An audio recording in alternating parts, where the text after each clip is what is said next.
Can you do something to become enlightened?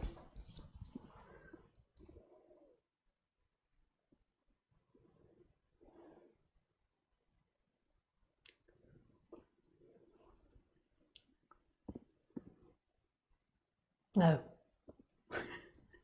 You cannot do anything to become enlightened. Firstly, you don't exist. So this idea that there's a you there that could do something to become enlightened is simply an idea and not an actuality. So this idea that there is you that could do something is a lie. And secondly, there is no body to enlighten. So who would become enlightened? Who are you? So you have an idea that who you are is something moving through time, and that is the illusion. That is what creates separation. This idea that you walked into this room, you sat down, you turned on the computer, you watched me on live stream, then afterwards you went off and you had a pizza and a beer and went for a walk with the dog. The idea that that's you is the lie. That's not who you are. There is no solid entity. In every moment, there's thoughts, feelings appearing, giving the impression that there is somebody inside your body. So have you ever seen this person? Have you ever got it out of the body and looked at who you are? And what is your experience right now is a timeline looking out of your eyes. Is somebody that came from the past and is going to the future sitting here? Or is there only presence, this awake conscious presence here? And in that awake conscious presence comes all thoughts and feelings and ideas and images of you. What happens is there seems to be this mechanism in the human where thoughts arise, ideas arise, feelings arise, and then there's this consciousness, which is who you are, and all of it gets sucked inside the body, and it makes it feel like you are somebody inside the body, that you're looking out at the world. And that's not true. You're not looking out of the world. What is looking out of the world is this empty looking, is this sense of being, this sense of amness, this sense of aliveness, and this emptiness, this consciousness that has no place, has no form, is no thing but everything. And you'll notice that that sense of being and consciousness is in every experience. You're never without that. The idea of you changes, the feeling of you changes, the emotions of you change, the thoughts of you change, the body changes, but these two remain the same and are always present in every experience. But still, the human clings onto an entity that's always changing and moving and never actually is. It's always an imagination. This imagination always feels dissatisfactory. Did I say that right? Unsatisfactory, I think, not dissatisfactory, unsatisfactory. So imagining that you are someone always feels wrong. It feels like a lie. It doesn't sit well. And it creates a sense that you've lost something, which in a way you have, because prior to identifying with the body, you were everything.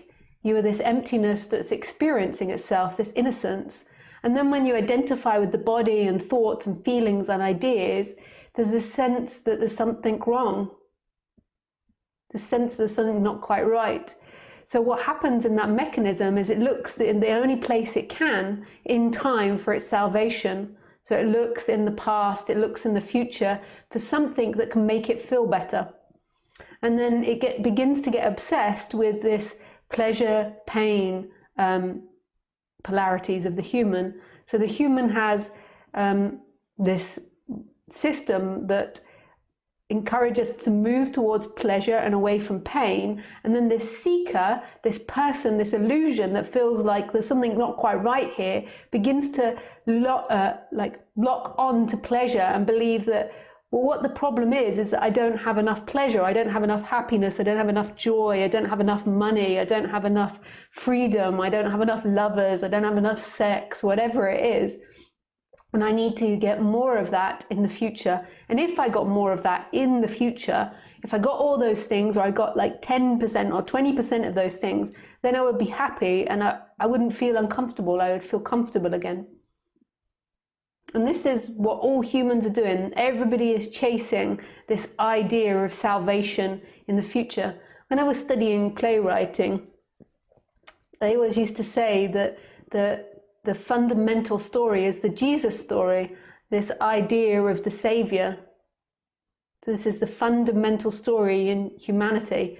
And this is the game you're always playing. You're always waiting for a human, for a thing, an object, money, experiences to save you, to satisfy you.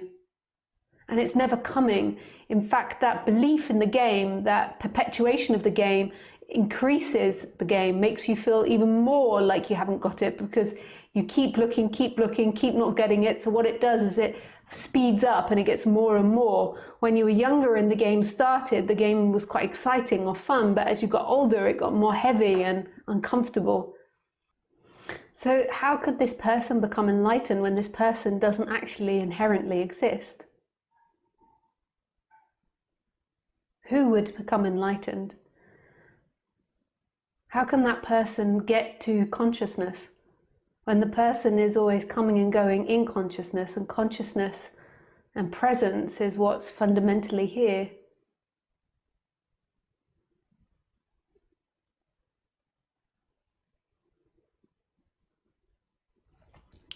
We begin to, as seekers, seekers of the truth, there tends to be a dynamic where you believe that if you recondition yourself, if you do something, then you will get to non-duality.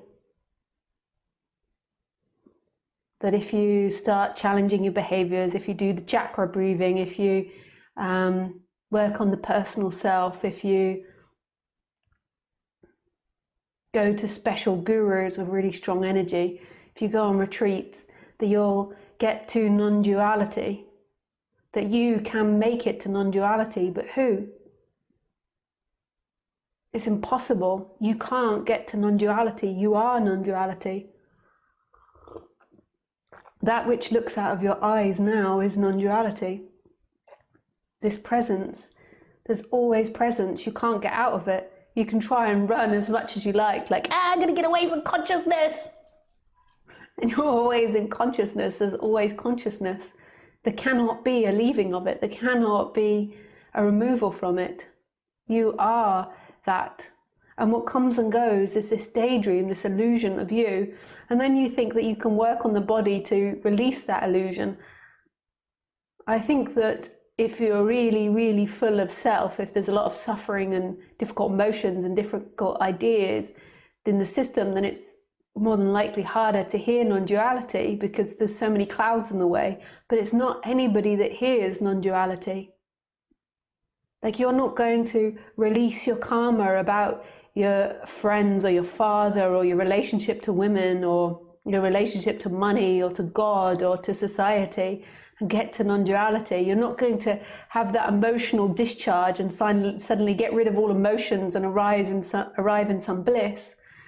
Non-duality means the acceptance of all emotions. There's nothing that cannot happen. It's not something personal. It doesn't belong to you. It doesn't mean that you're going to get to a place where you stop having karma or you stop having emotional reactions. There's so many people that teach that, but I think it's out of a fantasy of the teacher, or out of an emotional deadness of the teacher. The body's still going to have its reactions. Over time, it will evolve and expand more and more to the realization, but it's not suddenly just going to realign all the neural pathways in the body and in the mind.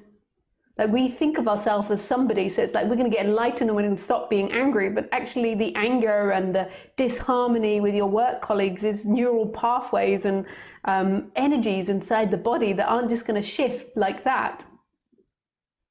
It's not that. That isn't awakening. That's something that you do, this reconditioning. And yeah, non-duality, the realization of it, can recondition you to make you a better you, but that's not the point. So So any emotion can arise in awakening. It's not about having a peaceful mind.